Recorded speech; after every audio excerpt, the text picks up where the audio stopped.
Hello everyone and welcome to our third lesson, personal pronouns. Just like in English, personal pronouns in German are used to substitute nouns once they have already been mentioned. Let's start with the first case, which is the nominative case. In the nominative case, the pronouns are the subject of the sentence. Let's start with the singular form in the first and second person.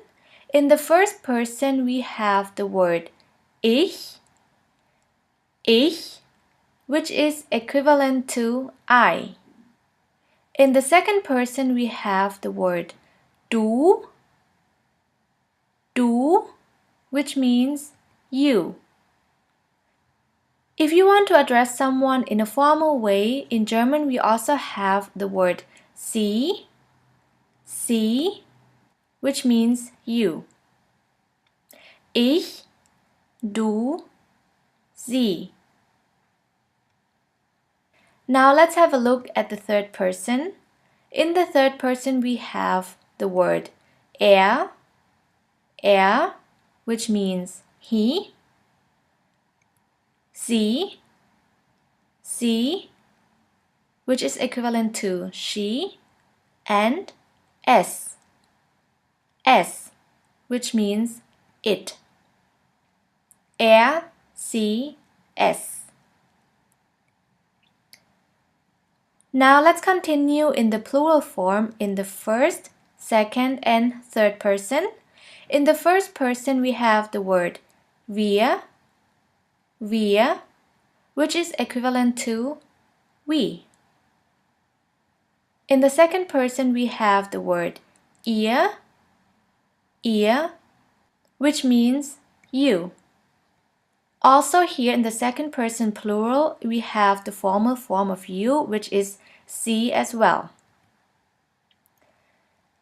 And in the third person plural we have the word sie, which means they. Maybe you already noticed that the word sie is used for both she and they. Therefore you have to figure out the difference from the context. And also the formal form of you in the singular and plural form, sie, is always capitalized. Wir, ihr, sie.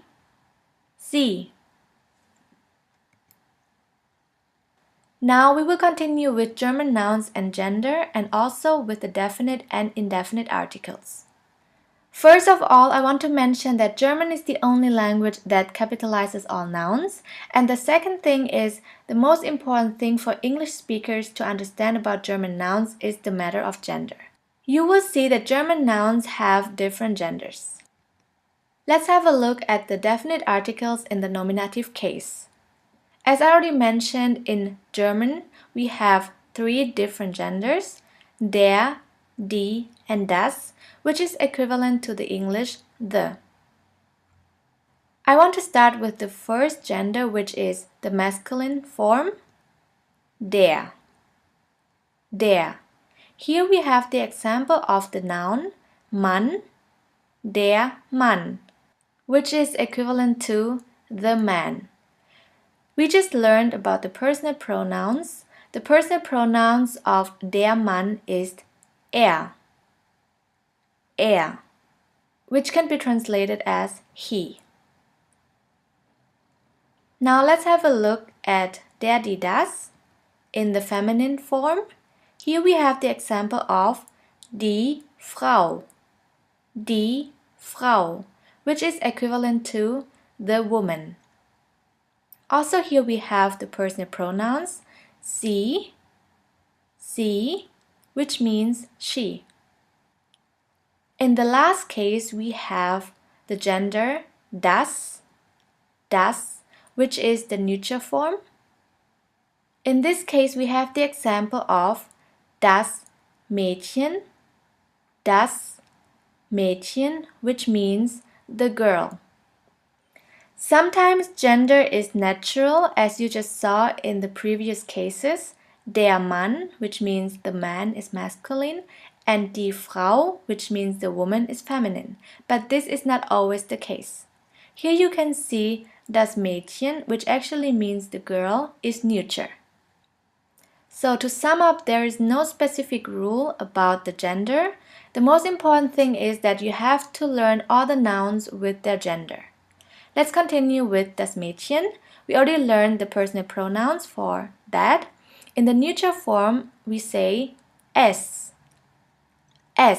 which means it. Now let's have a look at der, die, das in the case of the plural form. In the plural form, we have die Männer, which means man, die Frauen, which means women, and die Mädchen, which means girls. Here you can see that the gender for the plural form is always die. The personal pronouns for that is sie, which means they. Now let's have a closer look how the noun is changing from the singular form to the plural form. Let's start with the singular form of the word der Mann, which means the man. In the plural form, der Mann is changing to die Männer, which means man. In the second case, we have the word die Frau, which means the woman. In the case of die Frau, in the plural form, it changes to die Frauen, which means women. Der Mann, die Männer, die Frau, die Frauen. In the last case, we have the example of the word das Mädchen, which means the girl. In the plural form, we also have die Mädchen, which means girls. As you can see, in the case of Mädchen, there is no changes at all. Das Mädchen, die Mädchen. Now let's continue with the indefinite articles, ein and eine, which means a or an. First, let's have a look at the nominative case in the masculine form. Here we will use the same noun like before, ein Mann, which means a man. Ein basically means one, and like the definite article, it indicates the gender of the noun it goes with. So ein Mann means a man.